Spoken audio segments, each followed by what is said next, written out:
NV Energy is facing a regulatory investigation for overcharging customers by about $17 million and only issuing $2 million in refunds. The overcharging came from multifamily homes like duplexes being misclassified as single-family homes, which are charged more.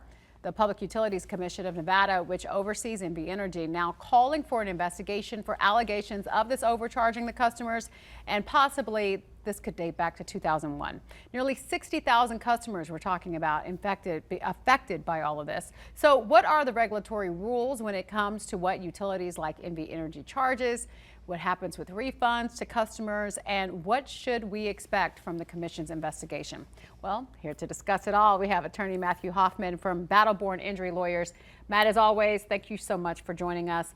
And this is a serious situation here, because a lot of people, what do they complain about? Their utility bills. Right. Now, many of them learning that they were being overcharged for years. Yeah, and the dwellings that were overcharged are, in some cases, the most financially vulnerable people.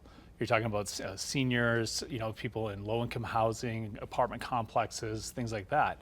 And so what the rule is, and the reason for the difference in charges, is that if you're in a multifamily dwelling, you have one set of infrastructure to the whole building, and there's some type of a mutual benefit when you heat or cool your unit. Mm-hmm. Your heat will go to the common areas or help reduce the energy for everyone.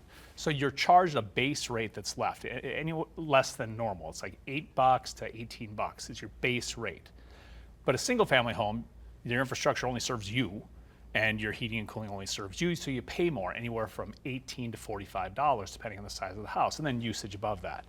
So what happens here is that apparently since at least 2017, NV Energy on their end was misclassifying these builds, new apartment complexes, the biggest example, as single family dwellings instead of multi-unit dwellings. And so for all these years, going back to at least 2017, people were being charged the higher rate.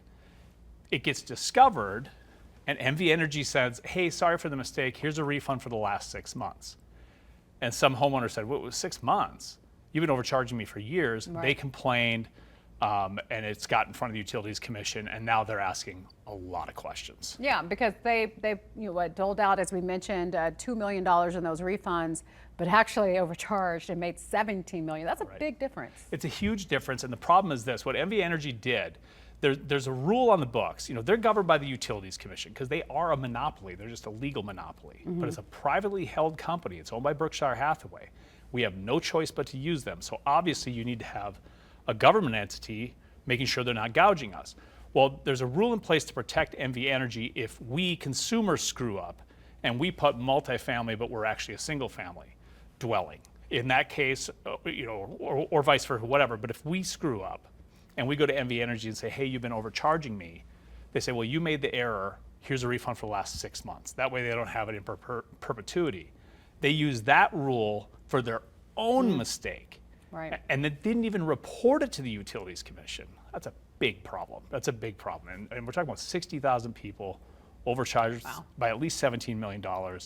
Now the heat's on the Utilities Commission because they have egg on their face. How did you miss this? How did you allow this to go on so long? And then the bigger question, was this a mistake or was it done on purpose? So what do you think will come out of this? And if they have to pay back every single person, would they also face an additional fine for not reporting it? And then two, would they just end up passing it on to all of us anyway?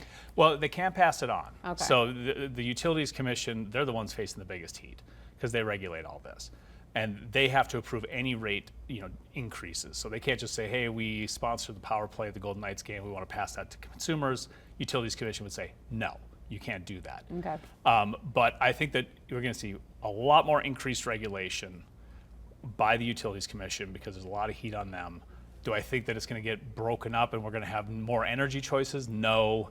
It's the biggest energy company in the country as far as infrastructure goes. It's just such a huge state, it'd be hard to undo it. But they will face fines, I think. They'll increase regulation, and if they don't refund this money, they're going to face a class action lawsuit. That's what's going to happen. So I would expect something to happen swiftly. I don't think it's a coincidence the CEO's resignation got announced yesterday. I was just about to bring that up. Maybe it was in play already, but I think the announcement was to get ahead of this on the PR standpoint. Well, the official word is, going for a new opportunity, but. Of course. Yeah. Of course. All right. Well, this is something we'll be watching, of course. We've already been following it ever since that news broke. We thank you so much for breaking it down for us about what could potentially happen in this case. And as always, if you have any questions for Matt to answer, legal questions that is, just email us at breakingdownthelaw@news3lv.com. Thanks as always, Matt. Okay, thank you. We'll see you next week.